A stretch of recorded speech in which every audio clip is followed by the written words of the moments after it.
There really is no time like the present, is there? It was a great ceremony, it was a lovely reception. Sarah did a wonderful job planning all this. I'm sure Brett's help was very minimal. It seemed like every time I would ask him about the wedding or some detail, he would just refer me to the boss. So at least you get this whole marriage thing figured out early. I gotta admit, I never saw Brett getting married. He's a very weird fella. And I didn't know if there was gonna be a girl out there that would be accepting of how strange he is. But fortunately, Sarah not only accepts it, but she's actually converted her ways, and she's getting a little weirder progressively throughout their relationship. So I imagine a couple of years being married to Brett, she's going to go right off her hinges there with him. That's going to be fun to see. Looking forward to that.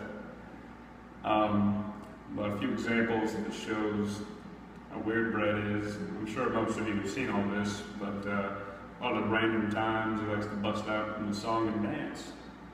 And more often than not, this happens to be in public. So I'm sure Sarah really enjoys that. I'm sure it doesn't embarrass her at all. Brett also likes to change the words of songs just to make them goofy and just really out there. And I think it's funny, but I'm sure Sarah is just embarrassed. Seems to turn red every time he does anything like this. It's pretty funny. And I also never saw Brett getting married because he never really showed much of an interest in getting married. He wasn't like against it, but I never really saw the desire there. So I figured if he was going to get married, it was going to be someone very special and very dear to him. And I know that's what Sarah is. They're very happy together. You can just see it when you look at them. But my first indication that this was the real deal was a couple summers ago. Me and my whole family were in Hilton Head, South Carolina. And every morning it seemed everyone planned to get up and watch the sunrise on the beach. And it just so happened that me and Brett were the only ones that woke up that morning. So we were out there walking along the beach, talking about various things. And then I asked him how him and Sarah were. He just kind of looked at me and gave me this look, and he said he was proposing. And Sarah wasn't there yet. She had a work complication, so she was flying down in a few days.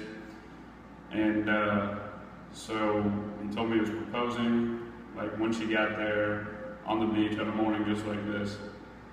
And I was blown away. I was so surprised. I just had no idea that they had reached that point. But I could just see how happy he was, and I know that they are very happy together, and they're going to have a long and happy marriage. So let me be the first to congratulate them. And Sarah, I just want to say welcome to the family. We're a very strong family, and I know we're very fortunate to have added you to it. So, to many years.